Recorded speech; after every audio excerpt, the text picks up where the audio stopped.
ಉದ್ದೇಶ ಬೀದಿ ಬದಿ ವ್ಯಾಪಾರಿಗಳಿಗೆ ಗ್ರೇಟರ್ ಬೆಂಗಳೂರು ಪ್ರಾಧಿಕಾರದ ಹೆಸರಿನಲ್ಲಿ ಗುರುತಿನ ಚೀಟಿಯನ್ನ ಲೋಪದೋಷ ಆಯಿತು. ನಾನು ಸ್ಟ್ರೀಟ್ ವೆಂಡರ್ ಆಕ್ಟ್ ಅಡಿಯಲ್ಲಿ ಟೌನ್ ಟ್ರೇಡಿಂಗ್ ಕಮಿಟಿ ಮೆಂಬರ್ ಆಗಿದ್ದು ಸರ್ಕಾರದ ಸ್ಕೀಮ್ಗಳು ಇದ್ದು ಆಯಿತು. ಮಹೇಶ್ವರ್ ಅವರು ಇವರಿಬ್ಬರು ಎಡವಟ್ ಕೆಲಸದಿಂದ 27,607 ID ಕಾರ್ಡ್ ಅನ್ನ ಸಂಪೂರ್ಣವಾಗಿ ಲೋಪದೋಷದಿಂದ ರದ್ದುಗೊಳಿಸಿದೆ.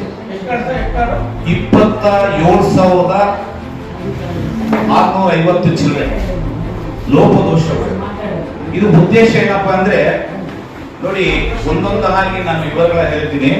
ಈ ID ಕಾರ್ಡು ಬೃಹತ್ ಬೆಂಗಳೂರು ಮಹಾನಗರ ಪಾಲಿಕೆ ಕೆಳಗಡೆ ಸಹಿ, ಮೇಲೆ ಗ್ರೇಟರ್ ಬೆಂಗಳೂರು ಪ್ರಾಧಿಕಾರ ಸ್ಟಿಕ್ಕರ್ ಹಾಕಿದ್ದಾರೆ. ಇದು ಉದ್ದೇಶ ಏನೋ, ಫ್ಯಾಮಿಲಿ ಫೋಟೋ ಇರಬೇಕು, ಫ್ಯಾಮಿಲಿ ವಿವರಗಳು ಇರಬೇಕು. ನಮ್ಮ ಆಕ್ಟ್ ಅಡಿಯ ಪ್ರಕಾರವಾಗಿ ಫ್ಯಾಮಿಲಿ ಫೋಟೋ, ಫ್ಯಾಮಿಲಿ ಎಷ್ಟು ಜನ ಇರ್ತಾರೆ, ಲೊಕೇಶನ್ ಮತ್ತು GPS ಕೋಡ್ ನಂಬರ್ ಇರಬೇಕು ಮತ್ತು ಜಿಯೋ ಫೆನ್ಸ್ ಇರಬೇಕು. ಸಂಚಾರಿ ವಿಭಾಗಕ್ಕೆ ಯಾವುದು ಇದು ಮಾಡಿಲ್ಲ. ನಾನು ಹೈಕೋರ್ಟ್ ಮೆಟ್ಟಲು ಏರಿದಾಗ ಹೈಕೋರ್ಟ್ ಅಲ್ಲಿ ಸ್ಪಷ್ಟವಾಗಿ ಆದೇಶ ಬಂತು, 3 ವಾರದ ಒಳಗಡೆ ಎಲ್ಲಾ ಕಾರ್ಡುಗಳನ್ನ ಹಿಂಪಡೆದು ಹೊಸದಾಗಿ ನವೀಕರಣ ಮಾಡಬೇಕು ಅಂತ ಹೇಳಿ ಹೈಕೋರ್ಟ್ ಅಲ್ಲಿ 18ನೇ ತಾರೀಕು ಹೈಕೋರ್ಟ್ ಅಲ್ಲಿ ಸ್ಪಷ್ಟವಾಗಿ 3 ವಾರದಲ್ಲಿ ಗಡುವು ಕೊಟ್ಟಿದೆ ಹೈಕೋರ್ಟ್. ಯಾಕೆ ಹೇಳ್ತಾ ಇದ್ದೀನಿ ಅಂದ್ರೆ, ಎಲ್ಲ ನೀವೇನೇನು ಮಾಡಿದ್ದೀರ ಅದೆಲ್ಲ ವರದಿ ಕೊಡಬೇಕು ಅಂತ ಹೇಳಿ 3 ವಾರ ಹೈಕೋರ್ಟ್ ಅಲ್ಲಿ ಗಡುವು ಕೊಟ್ಟಿದೆ. ಯಾಕೆ ಹೇಳ್ತಾ ಇದ್ರೆ, ನಮ್ಮ ಸ್ಟ್ರೀಟ್ ವೆಂಡರ್ ಆಕ್ಟ್ ಅಡಿಯಲ್ಲಿ ಇರುತ್ತೆ ಸಂಪೂರ್ಣವಾಗಿ. ನೋಡಿ, ಸ್ಟ್ರೀಟ್ ವೆಂಡರ್ ಆಕ್ಟ್ ಅಲ್ಲಿ ಫಾರಂ ಹೇಳುತ್ತೆ, ಇದೆಲ್ಲ ಇವರೇ ಇರಬೇಕು.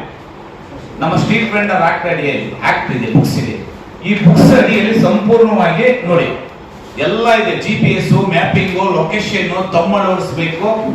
ಒಂದು ಕಾರ್ಡ್ಗೆ 120 ರೂಪಾಯಿ ಖರ್ಚು ಮಾಡಿ ಇವರು ಸರ್ಕಾರಕ್ಕೆ ಗಮನಕ್ಕೆ ಗೊತ್ತಿಲ್ಲ ಅಂದಾಗ ಎಷ್ಟು ನಮ್ಮ ಗ್ರೇಟರ್ ಬೆಂಗಳೂರು ಪ್ರಾಧಿಕಾರಿಯ ಒಬ್ಬ ಆಫೀಸರ್ಸ್ ಎಷ್ಟು ಎಡವಟ್ ಕೆಲಸ ಮಾಡಿ ಆ ಕೆಲವು ಅಧಿಕಾರಿಗಳು ಹೇಳ್ತಾರೆ, ಪಾಪ ಸಾರಿ ಕಾರ್ಡ್ ಸರಿ ಇಲ್ಲ, ಚಿಕ್ಕದಾಗಿದೆ, ಫ್ಯಾಮಿಲಿ ಫೋಟೋ ಇಲ್ಲ, ಲೋಪದೋಷಗಳು ತುಂಬಾ ಇದೆ ಅಂತ ಕೆಲವು ಅಧಿಕಾರಿಗಳು ಹೇಳ್ತಾ ಇದ್ದಾರೆ. ಪಾಪ ಯಾರೋ ಒಬ್ರು ಡೈರೆಕ್ಷನ್ ಸರಿಯಾದ ನಿರ್ದೇಶನ ಕೊಡದ ರೀತಿಯಲ್ಲಿ ಕಾಟಾಚಾರಿ ಬಿಡುಗಡೆ ಮಾಡಬಹುದು. ಅದಕ್ಕೆ ಇವಾಗ ನಾವು ಹೈಕೋರ್ಟ್ ಇಂದ ಸಂಪೂರ್ಣವಾಗಿ ಲೋಪದೋಷಗಳನ್ನು ಸರಿಪಡಿಸಬೇಕು. ಇದು ಯಾಕೆ ಹೇಳ್ತಾ ಇದ್ದೀನಿ ಅಂದ್ರೆ, ಮುಂದಿನ ದಿನದಲ್ಲಿ ಗ್ರೇಟರ್ ಬೆಂಗಳೂರು ಪ್ರಾಧಿಕಾರ ಆದ್ಮೇಲೆ ಇನ್ನು ಮುಂದೆ ವ್ಯಾಪಾರದಲ್ಲಿ ಸಂಚಾರಿ ವ್ಯಾಪಾರಿಗೆ ಜಿಯೋ ಪೆನ್ಸ್ ಅಂತ ಬರ್ತದೆ, ಅವ್ರಿಗೆ ವೆಂಡಿಂಗ್ ಸರ್ಟಿಫಿಕೇಟ್ ಸಿಗೋದಿಲ್ಲ. ಸ್ಥಿರ ವ್ಯಾಪಾರಿಗೆ ವೆಂಡಿಂಗ್ ಸರ್ಟಿಫಿಕೇಟ್ ಸಿಗುತ್ತೆ. ಮತ್ತು ಹಬ್ಬದ ವ್ಯಾಪಾರಿ, ವಾರದ ವ್ಯಾಪಾರಿ, ದಿನನಿತ್ಯ ವ್ಯಾಪಾರಿಗಳು ಎಲ್ಲ ನಮ್ಮ ಸ್ಟ್ರೀಟ್ ವೆಂಡರ್ ಆಕ್ಟ್ ಅಲ್ಲಿ ಸುಮ್ಮನೆ ಎಡವಟ್ ಕೆಲಸ ಮಾಡಿ ಪಾಪ ಇವತ್ತು ಅವ್ರ ಜೀವಮಾನದಲ್ಲಿ ಬೀದಿ ಬದಿ ವ್ಯಾಪಾರದಲ್ಲಿ ಆಟ ಆಡಕೊಂಡಿರ್ತಕ್ಕಂಥ ಸಂಘಟನೆ ಯಾರು ಬೇಕಾದ್ರೂ ಮಾಡ್ಕೋಬಹುದು ಸಂವಿಧಾನದಲ್ಲಿ, ಪ್ರಜಾಪ್ರಭುತ್ವದಲ್ಲಿ. ಆ ಅಧ್ಯಕ್ಷ ಆದವನು ಬೀದಿ ಬದಿ ವ್ಯಾಪಾರಕ್ಕೋಸ್ಕರ ನಾವು ಇರಬೇಕು, ನಮಗೋಸ್ಕರ ಬೀದಿ ವ್ಯಾಪಾರ ಇಲ್ಲ. ನಾವು ಬೀದಿ ಬದಿ ವ್ಯಾಪಾರ ಏನ್ ಕೆಲಸ ಮಾಡ್ತಾ ಇದೀವಿ ಅವ್ರಿಗೆ ನ್ಯಾಯ ಕೊಡಿಸುವಂತದ್ದು ಆಗ್ಬೇಕು. ಸಂಘಟನೆ ಬಹಳ ಸಂಘಟನೆಗಳು ಇದೆ, ಆದ್ರೆ ಅದನ್ನ ಮನಸ್ಪೂರ್ವಕವಾಗಿ ಮಾಡ್ಬೇಕಾಗುತ್ತೆ ನಾವು. ಅವಾಗ ನಾವು ಅಧ್ಯಕ್ಷದ ತೂಕ ಇರ್ತದೆ.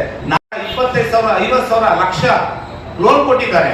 ಪಾಪ ತೀರ್ಸಕ್ಕೆಲ್ಲ ನಾಳೆ ಅಧಿಕಾರಿ ಪೊಲೀಸ್ ಇಲಾಖೆ ಬರ್ತಾರೆ, ಯಾರೋ ಅಧಿಕಾರಿ ಬರ್ತಾರೆ, ಕಾರ್ಡ್ ಇಲ್ಲಪ್ಪ ಇಲ್ಲಿ ಬರಲ್ಲ ಹೋಗಪ್ಪ ಅಂದಾಗ ಎಲ್ಲಿ ಹೋಗ್ತಾರೆ ಅವರು?